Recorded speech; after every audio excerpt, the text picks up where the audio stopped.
اللہ کے نبی کتنے خوبصورت زندگی کے اصول بتا گئے ہمیں.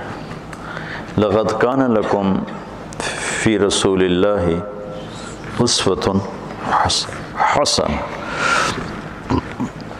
اور لقد یہاں جب لام بھی تاکید کا قد بھی تاکید کا جب دو اکٹھے ہوتے ہیں تو قسم کا معنی بنتا.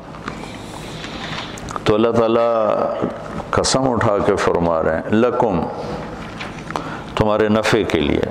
تو یہ نفع والا لام ہے کہ تمہارے نفع کے لیے ہے، اور خاص طور پر تمہارے لیے کہا جا رہا ہے.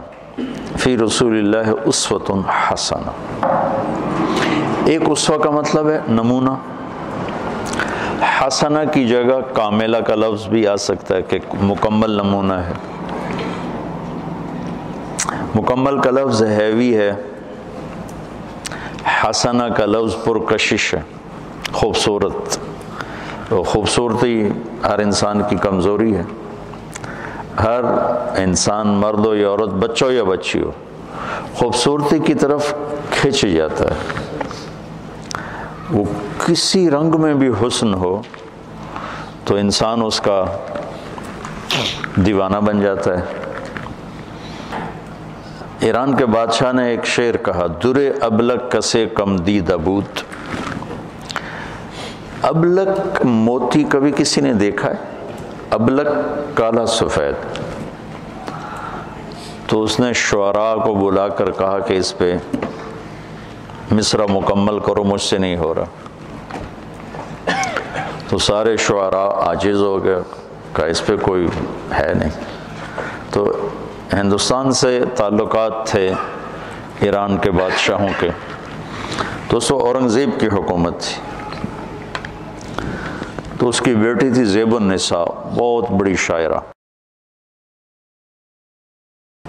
تو دربار میں یہ مصرع پہنچا، کوئی شاعر نہیں لگا سکا.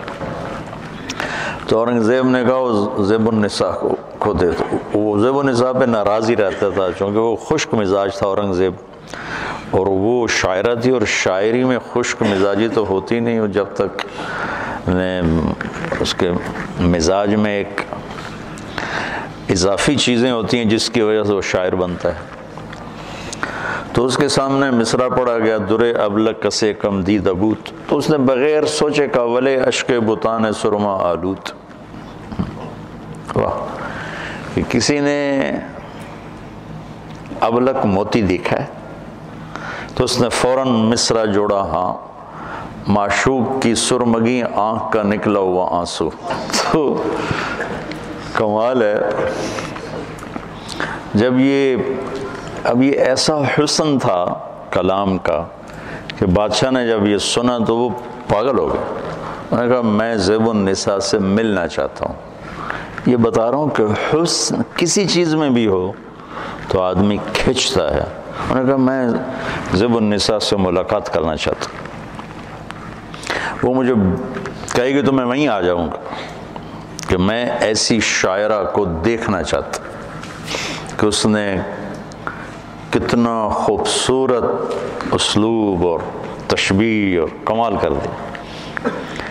تو زیب النساء نے پھر شعر لکھ کر بھیجا، در سخن من مخفی منم چون بوئے گل در برگ گل.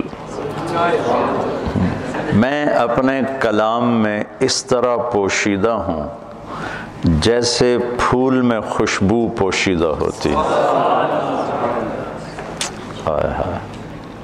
ہر کے دیدن میل دارد در سخن بیند مرا.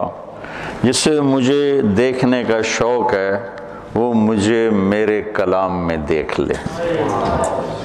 ہر کے خواہی میل دیدن، ہر کے خواہی میل دارد در سخن بیند مرا. فارسی بھول بھلیاں ہو گئی، اتنی پڑھی بھی نہیں تھی. ہر کے خواہی میل دارد در سخن بیند مرا. جو چاہتا ہے کہ میں دیکھوں تو مجھے میرے کلام میں دیکھ لے. میں نے ایک چھوٹی سی مثال دی ایسی اچانک. تو انسانی فطرت ہے کہ خوبصورتی اس کو پکڑ لیتی ہے. تو میں قربان جاؤں، اللہ نے کہا تمہارے لیے حسین ترین اگر زندگی گزارنا چاہتے ہو تو میرا نبی ہی نمونہ ہے. چونکہ ایک ہے زندگی خوبصورت ہو، ایک ہے اسباب زندگی خوبصورت ہو، کپڑا ایسا ہو، سواری ایسی ہو، گھر ایسا ہو، برتن ایسا ہو، یہ تو اس کا علم تو ہمیں معلوم.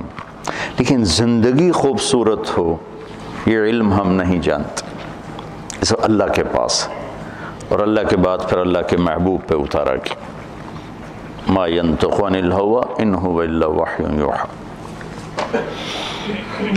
تو ایک ہماری کمزوری ہے حسن پرستی. تو اللہ نے اس لحاظ سے اتنا خوبصورت لفظ استعمال فرمایا، کاملہ کی بجائے مکمل ایک وزن ڈالتا ہے کہ میں مکمل ہونا پڑے گا. اور حسنہ، حسن کا ہر کوئی دیوانہ ہے.